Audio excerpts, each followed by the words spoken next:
ठीक है, पहले तो मैं आपको बता दूं पद परिचय क्या होता है।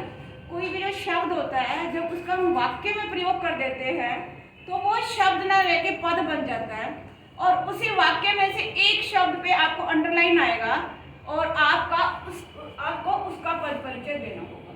जैसे सपोज ये पूरी एक लाइन है और मैं इसके नीचे कक्षा के नीचे अंडरलाइन कर दूं तो इस पद का परिचय देना होगा, मतलब उसका इंट्रोडक्शन, उसके बारे में बताना होगा। मैं आज आपको संज्ञा का पद परिचय सिखाऊंगी, तो उसके लिए आपको संज्ञा का भेद पता होना चाहिए। आपसे पूछा क्या जाएगा एग्जाम में, जब आपसे कोई भी एक शब्द आएगा, एक पद आएगा, उसका जब परिचय पूछा जाएगा तो जैसे सपोज करो संज्ञा का आ गया तो आप 4 चीजें उसके बारे में लिखोगे। संज्ञा का भेद, उसका लिंग, वचन और कारक। जब आप ये 4 चीजें बताओगे तो आपको 1 मार्क मिलेगा, मतलब एक बात बताने का 1 फोर्थ नंबर है। समझ आई बात? तो सबसे पहले हम समझते हैं संज्ञा किसे कहते हैं। देखो आज तक आपने ये सीखा है किसी व्यक्ति, वस्तु, स्थान, भाव के नाम को संज्ञा कहते हैं। उसको भूल जाओ,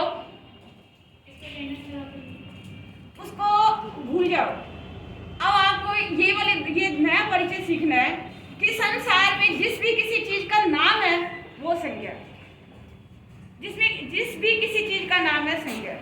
कैसे? उसमें लिखा था ना किसी व्यक्ति, वस्तु, स्थान। जैसे मैंने आपको बोला कि लड़की, और फिर मैं किसी का नाम बोलती हूँ आपको कि सीता, वो भी नाम है। ये चौक है और इस चौक का एक नाम है चौक, तो ये संज्ञा होगी। ठीक है बेटा, ये शॉल, इसका भी एक नाम है। ऊपर ये पंखा लगा हुआ है, इसका भी एक नाम है। तो आप कितना सरल है, ये समझो संसार में जिस भी किसी चीज का नाम है वो संज्ञा। अब आपको इसकी कैटेगरी सोचनी है कि कैसे पता लगता है ये कौन सी संज्ञा है। देखो, मैं एक व्यक्ति का नाम बोलूं और संपूर्ण जाति का, संपूर्ण लोगों के बारे में मेरे को ज्ञान हो जाए तो वो जातिवाचक संज्ञा होगी। अब इसके भेद पे आते हैं, व्यक्तिवाचक, जातिवाचक और भाववाचक। देखिए, व्यक्ति में और विशेष नाम होगा। जैसे मैंने तुम्हें बोला है लड़कियों, तुम्हें नहीं पता किस लड़की के बारे में बोला है, तो संपूर्ण लड़कियां अपने बारे में सोचती है, तो एक का नाम लेने से संपूर्ण जाति का बोध हुआ, तो क्या हुआ? जातिवाचक संज्ञा। और मैंने आप में से एक ही लड़की का नाम बोला कि सीता इधर आओ, तो एक ही लड़की खड़ी होगी क्लास में। ठीक है, इसीलिए हर लड़की के अलग अलग नाम है ताकि पहचानने में मुश्किल नहीं हो, और जिसका अलग से एक नाम हो जाएगा वो व्यक्तिवाचक संज्ञा होगा। नदी हम बोलेंगे तो जातिवाचक संज्ञा हुआ, और मैंने गंगा बोला तो एक पर्टिकुलर हो गया तो व्यक्तिवाचक हो गया। मैंने पर्वत बोला जातिवाचक संज्ञा, और हिमालय बोला एक विशेष पर्वत के बारे में तो व्यक्तिवाचक हो गया। आपको समझ आई ये बात इतनी? अब आ जाइए, थर्ड है भाववाचक संज्ञा। भाववाचक में क्या होता है? हमारे जो जिन चीजों को हम देखते हैं लेकिन अनुभव करते हैं। जैसे मैंने बोला आज बहुत सर्दी है, सर्दी का हमें अनुभव हो रहा है, उसे हम देख नहीं रहे। जो हमारे आंतरिक जो फीलिंग्स है, जो गुण है, जिन्हें हम अनुभव करते हैं, उन्हें हम भाववाचक संज्ञा कहते हैं। जैसे बूढ़ा से बुढ़ापा, सुंदर से सुंदरता, तो वो भाववाचक संज्ञा। अभी मैं आपको इसको भी क्लियर करूंगी, कैसे पहचान जाओगे एक बार में कि ये भाववाचक संज्ञा है या विशेषण है, क्योंकि इन दोनों को पहचानने में थोड़ी सी कठिनाई होती है। देखो बेटा, मैंने लिखा कि राम बूढ़ा है, तो इसका अर्थ है कि राम की मैं विशेषता बता रही हूँ, तो वो विशेषण होगा। और जिसके बीच में यदि कारक का चिन्ह लग जाए और फिर वाक्य बनता है तो वो भाववाचक संज्ञा होती है। राम का बुढ़ापा, बीच में का आ गया कारक का चिन्ह, तो वो क्या होगा? भाववाचक संज्ञा।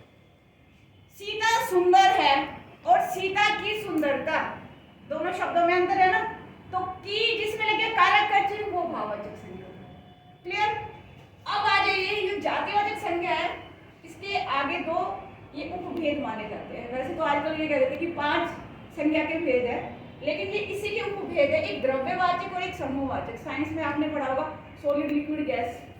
जो सॉलिड लिक्विड गैस है कि जो तरल पदार्थ है, या जो गैस है, और जो है ठोस, सोना, चांदी, लोहा, दूध, पानी, गैस, ये जितने भी वो द्रव्यवाचक में है। और समूहवाचक भाववाचक में क्या आएगा? ग्रुप में जिसकी में बात की जाए। भाई एक का नाम ले तो पूरे ग्रुप के बारे में पता होगा, जैसे झुंड, पशुओं का झुंड हो गया। और सेना, आपको पता है आर्मी की जो होती है वो। कक्षा, बच्चों की, स्टूडेंट्स की। तो मैंने बोला 10वीं कक्षा में किसी एक बच्चे का नाम ले लूंगी, इसका पूरी 10th क्लास का नाम होगा, तो वो समूहवाचक होगा। क्लियर सबको?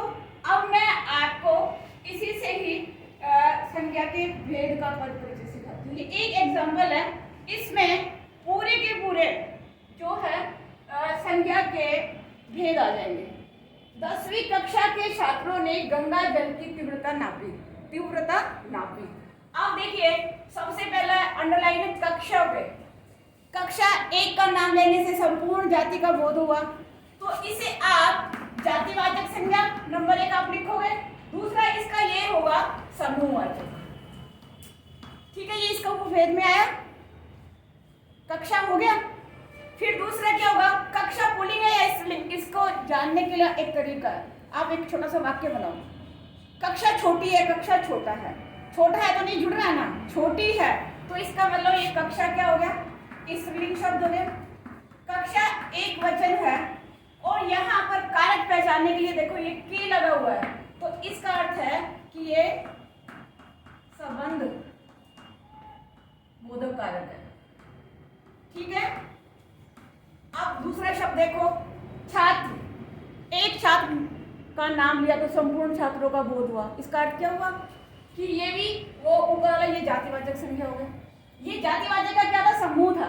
ठीक है, इसमें आप वही लिखोगे जातिवाचक संज्ञा। 4 चीजें आपको लिखनी है।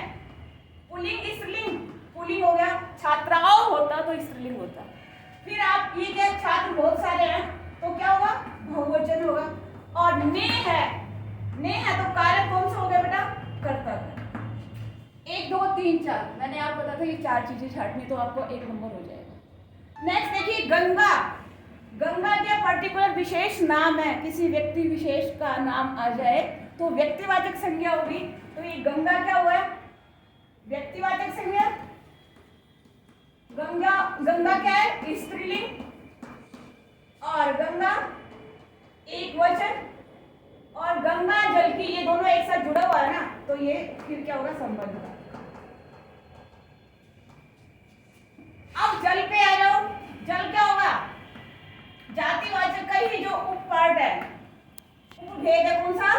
द्रव्यवाचक। और जल, अब देखो जल का भी पुल्लिंग है, स्त्रीलिंग है?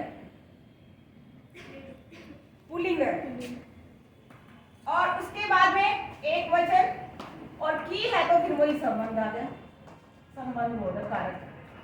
अब तीव्रता है, इसको क्या अनुभव किया जा रहा है कि तीव्रता। देखो यहाँ पर खुद ही देखो, मैंने आपको बताया था कारक का चिन्ह आ गया तो भाववाचक संज्ञा हो जाएगा। तो यहाँ पर ये क्या हो गया? ये भाववाचक संज्ञा। अब तीव्रता नापी या नापा।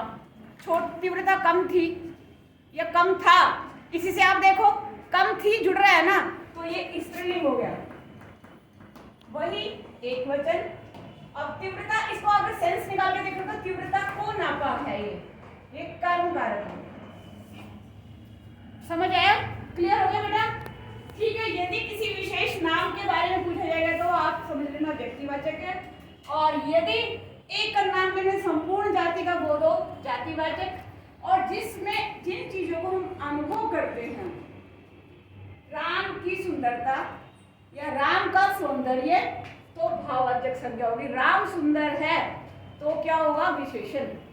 ठीक है, मोहन दयालु है, विशेषण। मोहन की दयालुता, तो भाववाचक संज्ञा। क्लियर बेटा? समझ आ गया? Thank you.